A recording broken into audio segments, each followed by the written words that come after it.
Baik, bismillahirrahmanirrahim. Assalamualaikum warahmatullahi wabarakatuh. Perkenalkan, nama saya Ayu Lestari dengan NIM 1802402405043. Jadi pada video kali ini adalah dibuat untuk pemenuhan UAS atau ujian akhir semester daripada mata kuliah Hukum dan Politik Agraria. Jadi soal yang pertama yaitu jelaskan definisi politik dan hukum agraria. Jadi definisi hukum politik agraria adalah kebijaksanaan yang mengatur hak-hak atas kekuasaan tanah atau sumber daya alam. Kemudian yang kedua, jelaskan perbedaan hukum agraria adat dan hukum agraria barat. Jadi hukum agraria adat adalah hukum yang mengatur atas tanah atau penguasaan tanah, kemudian air, namun hukum adat ini tidak tertulis. Selanjutnya adalah hukum tanah barat, yaitu hukum tanah yang di sini dia memiliki kekuatan hukum yang kuat karena dia disertai dengan hukum perdata. Dan hukum tanah barat ini adalah hukum tanah yang sangat kuat dan dia tertulis. Selanjutnya adalah yang ketiga, hukum agraria yang dikembangkan pada masa penjajahan difungsikan untuk memenuhi kebutuhan negara penjajah dan memiskinkan rakyat jajahan. Ada 4 ciri pokok politik hukum agraria pada masa kolonial. Sebutkan dan jelaskan keempat ciri-ciri pokok tersebut. Jadi ada beberapa ciri-ciri hukum politik agraria pada masa kolonial. Yang pertama adalah prinsip dominasi, yaitu terwujud atas kekuasaan golongan penjajah yang minoritas terhadap penduduk pribumi yang mayoritas. Kemudian selanjutnya adalah eksploitasi, yaitu kekayaan untuk kepentingan negara, atau kekayaan ini adalah untuk kepentingan pribadi atau negara-negara yang melakukan eksploitasi.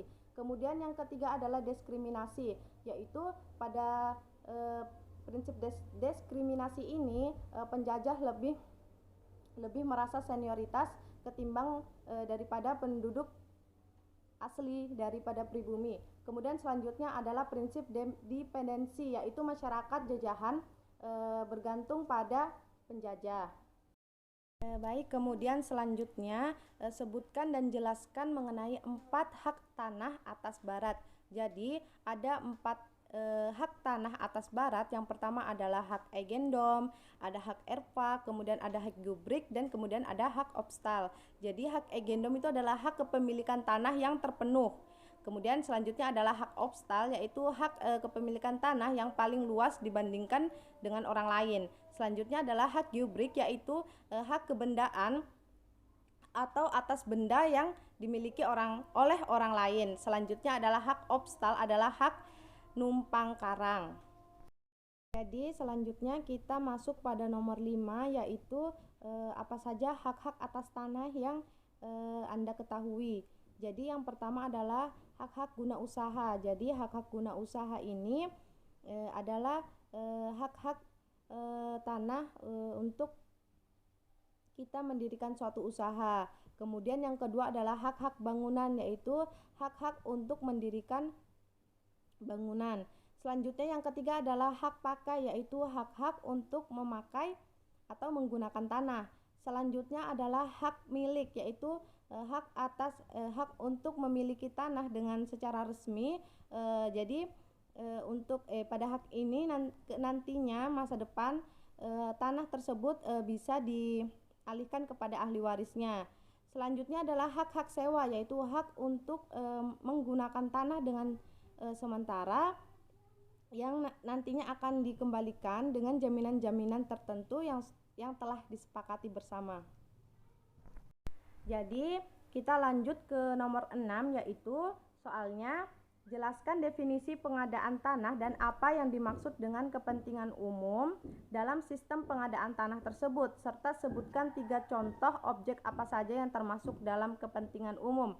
Jadi pengadaan tanah untuk kepentingan umum adalah kegiatan penyediaan tanah untuk kepentingan-kepentingan yang tidak diperuntukkan untuk satu individu saja. Jadi kepentingan ini adalah untuk umum atau untuk warga serta kepentingan negara. Contoh dari pengadaan tanah untuk kepentingan umum yaitu yang pertama adalah pendirian bangunan-bangunan, kemudian pendirian masjid, dan selanjutnya ada pendirian sekolah. Jadi kita lanjut ke nomor selanjutnya, yaitu dengan soal konflik agraria di Indonesia masih saja terus berlangsung, bahkan semakin meningkat. Soal yang pertama adalah, menurut Anda apa saja penyebab terjadinya konflik agraria tersebut? Jadi menurut saya konflik terjadinya agraria tersebut adalah yang pertama, peraturan belum lengkap, kemudian tidak sesuai dengan peraturannya. Selanjutnya data-data tidak lengkap. Kemudian yang selanjutnya adalah data-data tanah yang keliru. Selanjutnya, soal yang selanjutnya, sebutkan satu contoh konflik agraria yang Anda ketahui dan apa solusi untuk mengatasi konflik agraria tersebut. Jadi yang pertama, jadi untuk masalah konflik agraria yang pertama itu adalah mengenai tentang sengketa tanah. Sengketa tanah itu adalah perselisihan tanah yang melibatkan badan hukum. Selanjutnya itu cara menyelesaikannya adalah yang pertama mengetahui tentang pemilik tanah secara detail. Kemudian selanjutnya cari keaslian sertifikat. Kemudian mencari atau memastikan penjual tanah sebelumnya itu ya. Selanjutnya yang keempat, melakukan pelaporan kepada pihak yang berwajib atau pihak pertanahan, dan selanjutnya mengumpulkan data. Setelah data lengkap, kemudian bisa melakukan mediasi. Jadi masuk ke nomor terakhir, yaitu nomor 8 dengan soal jelaskan keterkaitan antara reforma agraria, informasi pertanahan dengan kesejahteraan petani. Jadi keterkaitan antara reformasi agraria dengan kesejahteraan petani itu sangat erat ya, karena reforma agraria menjamin pemerataan ekonomi masyarakat yang menyeluruh, termasuk para petani itu sendiri. Jadi sekian dulu video dari saya. Mudah-mudahan ini dapat menambah pengetahuan kita semua. Saya akhiri. Wassalamualaikum warahmatullahi wabarakatuh.